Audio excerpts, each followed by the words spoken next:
शहर से थोड़ा सा ही दूर एक छोटा सा गांव था। उस गांव में एक परिवार रहता था।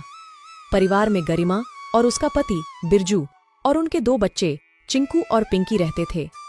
उनका परिवार बहुत हंसी खुशी जीवन व्यतीत कर रहा था कि तभी उनके जीवन में एक दुर्घटना होती है। कार एक्सीडेंट में उसके पति बिरजू की दोनों टांगें खराब हो जाती हैं, जिस वजह से बिरजू घर पर बैठ जाता है। दोनों टांगें काम न करने की वजह से बिरजू अब कोई काम भी नहीं कर पाता था, जिस वजह से घर की सारी जिम्मेदारी गरिमा के ऊपर आ गई थी। गरिमा ने जैसे तैसे हालात को संभालते हुए गांव में एक सब्जी का ठेला लगाया और वह सब्जी बेचने लगी। गरिमा बहन, ये तो तुमने बहुत अच्छा काम किया कि यहाँ तुमने सब्जी का ठेला लगा लिया। यहाँ गांव में सब्जी का एक भी ठेला नहीं था। हम सभी को सब्जी लेने के लिए पक्की सड़क वाले रास्ते पर जाना पड़ता था, जो कि हमारे घर से कितना दूर है। अब यहाँ पास में सब्जी होने की वजह से अब हम सब यहीं से सब्जी ले जाया करेंगे। इस तरह गरिमा का सब्जी का व्यापार ठीक ठाक चल रहा था। अब गरिमा को घर का पूरा काम और बाहर का काम दोनों करना पड़ता था, जिस वजह से कभी कभी गरिमा बहुत थक जाया करती थी। अरे क्या हुआ गरिमा बहन, तुम आज बहुत थकी थकी सी लग रही हो। नहीं दीदी, बस वो रात में नींद पूरी नहीं हो पाई ना, और सुबह सब्जी लेने बड़ी बाजार पर जाना था, तो बस वही थकान है थोड़ी सी। थोड़ा तुम अपनी सेहत का भी ध्यान रखा करो, बीमार पड़ जाओगी तो यह सब्जी भी नहीं बेच पाओगी। हाँ दीदी, बस ये सब्जियां बिक जाए तो मैं घर जाकर पहले आराम ही करूंगी। इस तरह गरिमा सारी सब्जी बिक जाने के बाद वह घर आ जाती है और घर पर आकर अपने पति और बच्चों के लिए खाना बनाती है और सारे मिलकर खाना खाते हैं।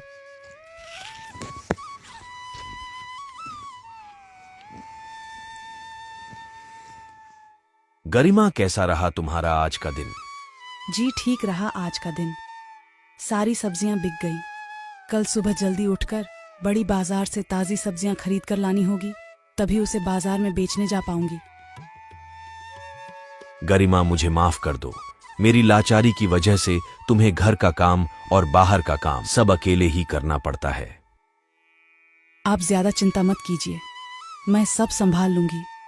आप बस अपना ख्याल रखिए, बाकी का काम आप मुझ पर छोड़ दीजिए।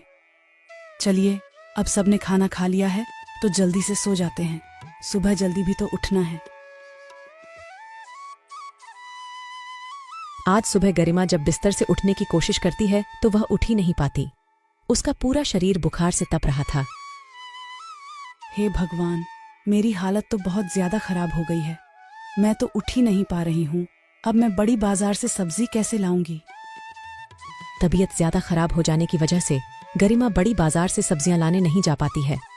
इसी तरह 2-3 दिन निकल जाते हैं और गरिमा की तबीयत में कोई सुधार नहीं आता, जिस वजह से गरिमा बाजार में ठेला भी नहीं लगा पाती। दूसरी तरफ गरिमा के बाजार में ठेला न लगाने की वजह से राजू नाम का एक व्यक्ति गरिमा की जगह पर अपनी सब्जियों का ठेला लगाने लगता है। अब गांव के लोग राजू से सब्जियां खरीद कर ले जाया करते थे। इस तरह राजू का सब्जियों का व्यापार अच्छा चलने लगता है। ऐसे ही 1 हफ्ते बीत जाने के बाद गरिमा की तबीयत में सुधार आ जाता है और गरिमा फिर से बाजार में सब्जी का ठेला लगाने आती है तो उसने देखा कि उसके ठेले लगाने वाली जगह पर एक दूसरा ठेले वाले ने अपना ठेला लगा रखा है। गरिमा उसी के बगल में अपना ठेला लगा लेती है, लेकिन गरिमा की दुकान पर कोई सब्जी खरीदने नहीं आता, क्योंकि 1 हफ्तों के अंदर में राजू का सब्जी का दुकान काफी अच्छा चलने लगा था और उसने काफी अच्छे ग्राहक भी बना लिए थे, जिसकी वजह से सब उसकी दुकान से ही सब्जियां खरीद रहे थे। इस तरह गरिमा की आज एक भी सब्जी नहीं बिकती है और वह अपनी सब्जियों का ठेला लेकर घर आ जाती है। क्या हुआ गरिमा, तुम इतनी उदास क्यों?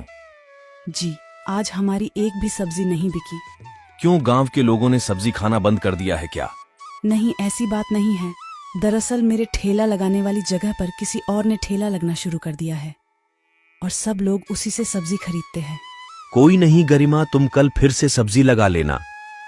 आज सब्जी नहीं बिकी, इसका मतलब यह तो नहीं कि कल भी नहीं बिकेगी। हाँ, आप बिल्कुल सही कह रहे हैं। मुझे हिम्मत नहीं हारनी चाहिए। मैं कल फिर से बाजार में सब्जी का ठेला लगाऊंगी। अगली सुबह गरिमा अपना ठेला लेकर अपनी जगह पर पहुंच जाती है, लेकिन आज भी कोई भी गरिमा से सब्जी नहीं खरीद रहा था। सब उसी ठेले वाले से ही सब्जियां खरीद रहे थे।